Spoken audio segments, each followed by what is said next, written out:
हारिनि थाखाय नांगोन, हारिनि थाखाय थैगोन। गामियाव हौवा मानसिफोरा सन्देह खालामजानानै बुग्लुं बुसि खालामनाय जाथायफोरा जाफ्लेगासिनो दंसै। जों गुबुनाव फरायनो थांनांगौ जायो गोजौ सोलोंथाइ लानो थाखाय। बेफोराव मस्ट वान्टेड डेन्जारास जायगानिफ्राय फैनाय होनना मेगन मोहेरनो नागिरो।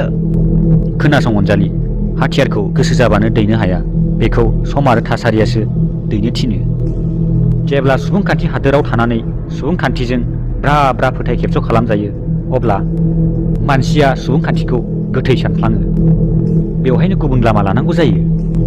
आं बेखौल' बुङाखैदि हाथियारनि बोलोजों जुजिनायाल' थार। राजखान्थिनि खैसार सानायाव गुबुन हारिफोरजों सै सै खालामजानाय जोंनि हारिया, बेफोरखौ जों बोरै नायनानै थानो हानो अनजालि? जेब्लासिम जोंनि थांखिया जाफुङा अब्लासिम जुजिलांबाय थागोन। हारिनि थाखाय नांगोन, हारिनि थाखाय थैगोन।